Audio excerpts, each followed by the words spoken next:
Good day and welcome to this special production from Channel 2.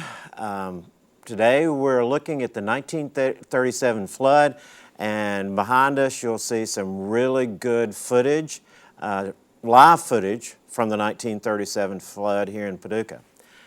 With me are three residents of Paducah who will be sharing their stories from the 1937 flood.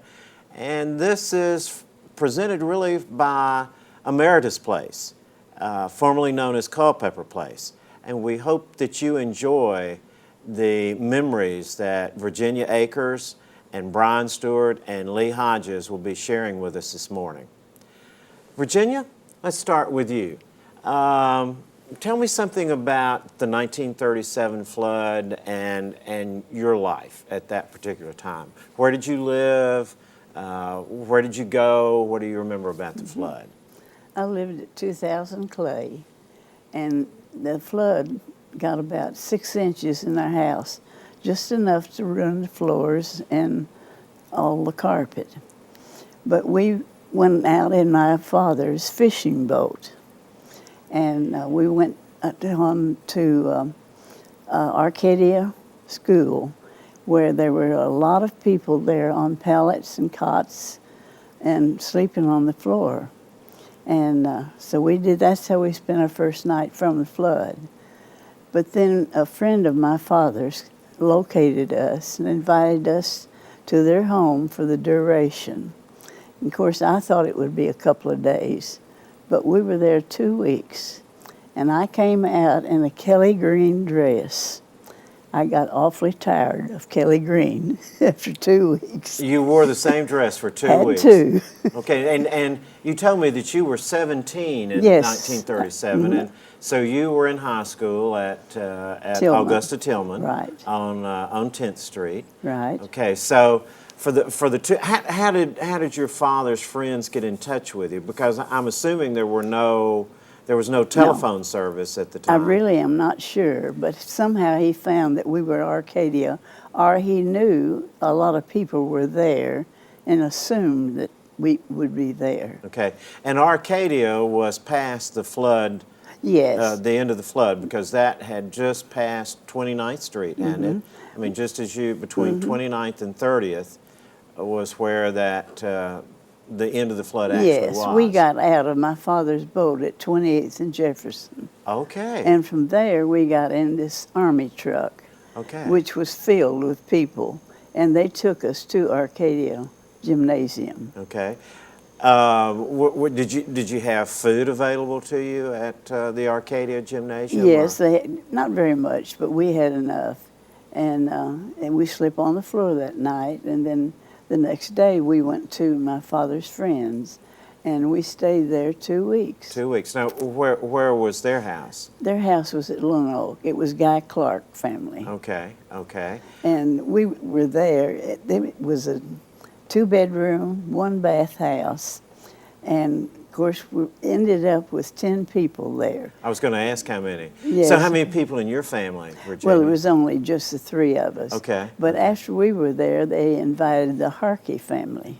So all together, we had 10 people, and at night we just had pallets all over the house. Oh, I bet. Did you have plenty of food when Yes, you got we out there did. to the Guy Clark? We did, because my father worked with the Red Cross, and he worked every day there, and he kept us some food. Okay. Now, you said your father worked for the Illinois Central Yes, he Railroad. did. So what were the conditions at the IC shops? Oh, I'm sure it was quite deep there. Yeah. So your father did not go back to the IC shops? Not for a long time. Okay. How do you remember how long he was out of work? No, I don't, but we were at the Clark's house 2 weeks. 2 weeks. And then we went home, and I know it was several more weeks before he even could go to work. Okay, by the time you went back to your house on Clay Street, the 2000 block of Clay Street, how'd you find the house? I mean, the water had receded by that time. Yes. We were very fortunate in that the water came up and it just damaged our floors. However, the basement was full of water. When I opened the door, it looked like a swimming pool. Okay, okay. Did you have stuff stored in the basement that you lost, or? Well, yes, not very much. And then my father was wise enough that he scaffolded a lot of our furniture and everything up. So we really didn't lose a whole lot. Okay. About how much lead time did you have to get out of the house? Oh, well, it was very fast for me, but of course, at 17, I was busy with some friends in the house playing cards when my father says, "We are getting out." And I thought, oh, it's not that high, it's not going to be that bad, but it was. So what happened to your friends who were there that They day? left too. Did they leave with you Yes. in the boat? It was the Evans family, and not with us, no, because we went out in my father's fishing boat. Okay. But okay. they managed to get out too. He just happened to have his fishing boat at home, right? Yes, it was in the backyard. Oh, that's good. That's good. That's So good. that's how and we it was went not out. a motorized fishing Oh, no. boat, was it? No. Okay. I just want everybody to know that in 1937 there were boat motors, but everybody didn't didn't have have it. one. It Okay, was so paddles. you were paddling. Yes, indeed. So it was your mother, your father, and you, just the three of us. just the three of you in this boat, in this Right. fishing boat, and your father was doing all the paddling. I'm Mostly. assuming. Mostly. I helped some, but Okay, I in doubt your if Kelly I did green very much. dress. In my Kelly green dress. Do you remember what time of day this was? Late in the afternoon. Okay, and what day of the week? I mean, Oh, I have no idea. okay. Well, it sounds like you had on a Sunday dress to me. Well, Kelly Green. But the only problem with that, Virginia, is that we couldn't play cards on Sunday. Well, that's true. So it had But to have I been did. another day of the week, unless you came from a very progressive family, No. which you might have. And you said you didn't remember how long it was that school was out either. That No, I don't. After we got home, we came home sooner than a lot of people because the water didn't get in our house so badly. And I don't know how long it was before Okay. we got back to school. Okay, that's kind of interesting because you were 8 blocks from where you got out of the fishing boat, the 2000 block of Clay, and then you said your dad, you stopped at 28th And Jefferson. And Jefferson. Yes. So you were not that far. So the water would have receded from the west, back to the east, and you would have been one of the first to move back in. Well, all those streets look like the river. Yeah. Oh, yeah. And I remember Coast Guard boats going up and down, just like they did in the river. Okay. Okay. How far out in Lonoke did you go, Virginia? Well, it was where the Guy Clarks lived, which I don't know Okay. exactly. Okay. Okay. And of course, that was a long time ago. And That was a long time was ago, not and built up. and Lonoke has built up, and it's sort of like when I would talk with students about Arcadia and the park, Wallace Park. That was really a long way from downtown Paducah. I mean, we don't think it's a long way now, but at that particular time, it was a long way. So even to go to Arcadia School was quite a distance. And for folks listening, that's where the new Paducah Middle School is, and they're tearing down one of the oldest parts of Arcadia School, which I really kind of hate. Well, that it they're was on doing. the Lonoke Road. It was on the Lonoke Road, Yes. and all that's kind of high anyway. Yes. Yeah, it's a lot higher than any place else. I'll be back with you later, Virginia. Brian, tell us something about your experiences during the 1937 flood. I was 13 years of age, and I lived at 1240 North 13th Street, which was a block up from Maple Lawn Cemetery and a half a block from Whittier's School. And the water was up in the street underneath the snow before we realized it. And let's just stop right there, Brian, because as we were talking about this, that was really fascinating to me. I never heard that before. But so the snow, Lee helped us out with this. The snow was like ice. It was floating on top of the water. It's actually sleeting. It was sleeting at the time. Okay, it was sleeting at the time you left home. Do you remember The that? weather was terrible. Did you? So you had a coat on. Yes. I hope over that Kelly was green very dress. I cold. don't want that Kelly green dress to get ruined. Okay, back to you, Brian, and your story. So as soon as my father realized that water was up in the street there in front of our house, why he and his brother Rudy Stewart obtained a wooden rowboat, and they made arrangements to row me and my brother Charles across Perkins Creek, which was the extension of North 13th Street.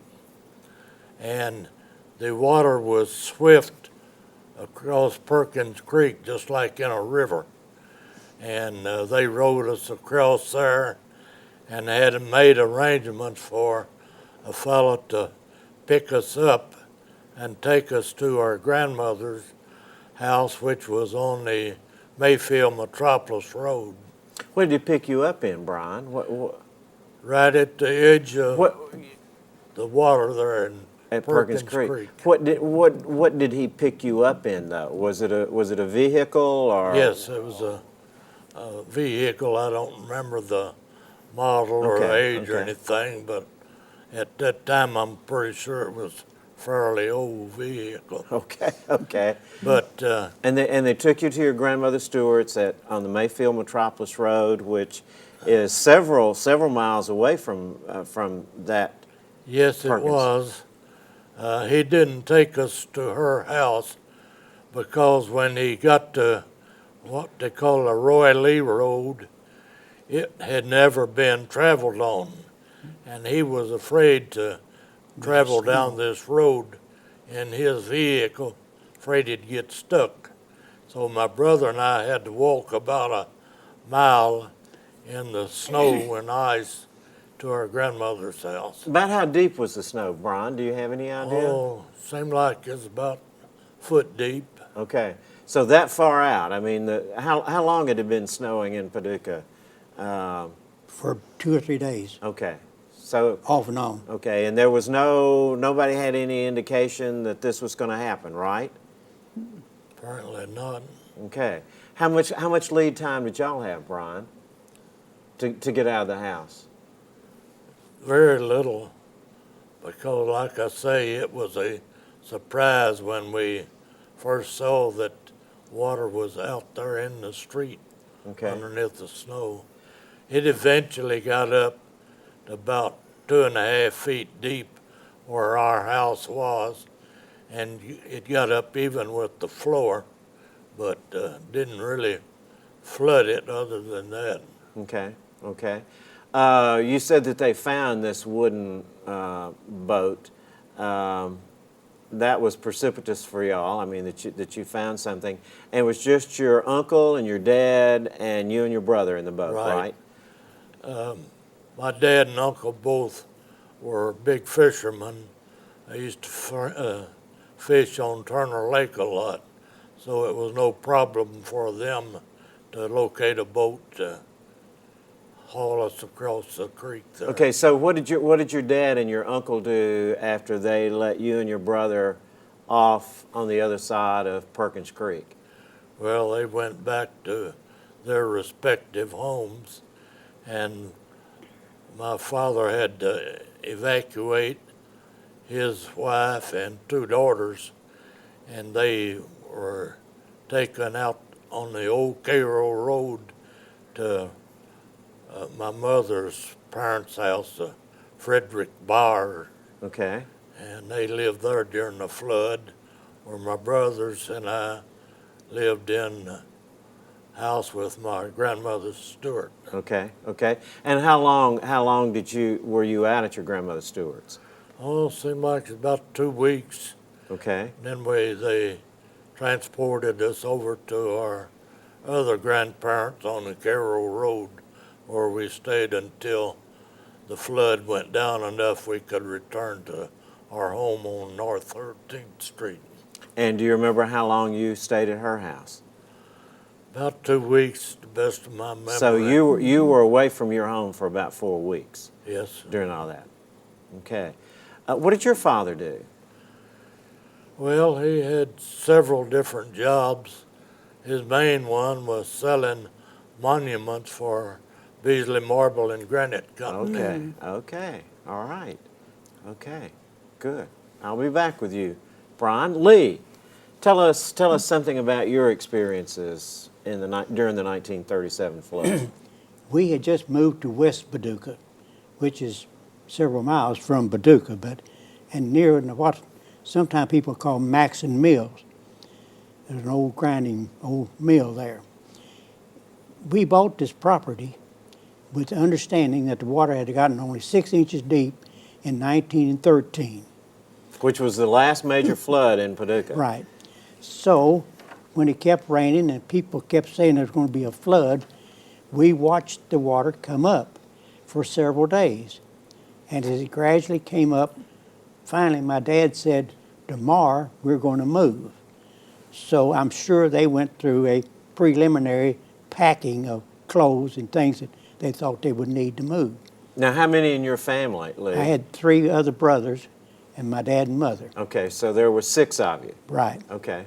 So the next morning, after we had stayed away one night at these people in West Paducah, they went down to milk their cows. We had a dairy.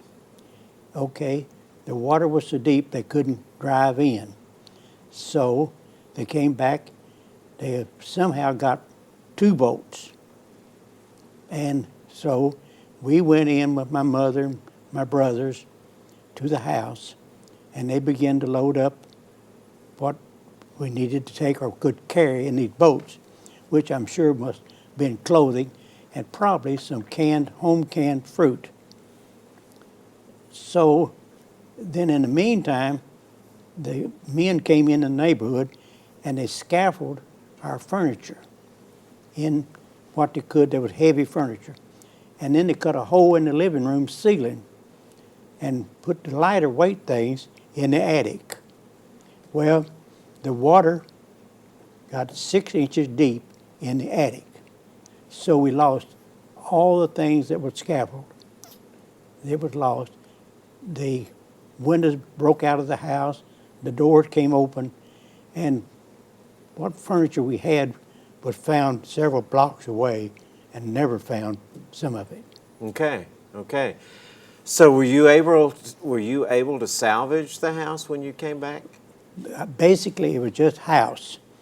My parents had just put new sheetrock and things on from the time we moved there till the flood came.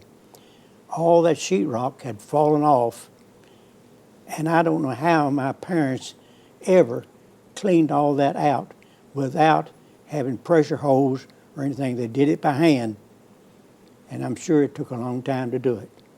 And where did you live? We lived with people called Teddy Byers that ran the Byers Grocery in West Paducah. And fortunately, we was at a grocery, so we wasn't hungry.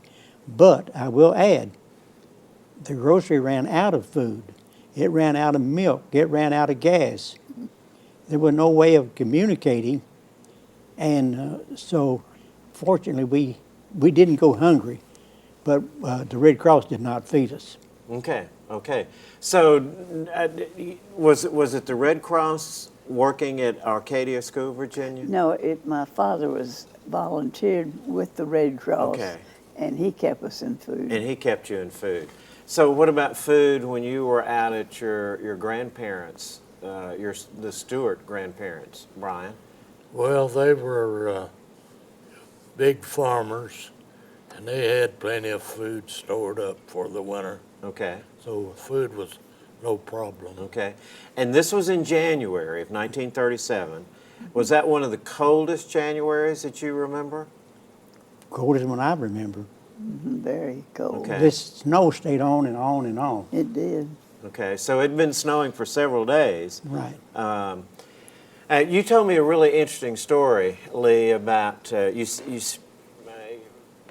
said that you ran a dairy and about getting the cows out. I want you to tell that story again because this is fascinating to me. I didn't know some of this about. I wasn't big enough, I guess, to be taking part of that. You were 13 at the time. 12. 12, okay. And so anyhow, I went out with the boat, but some of the neighbors came in, and I understood that they tied 2 of these cows together with a rope and led them out.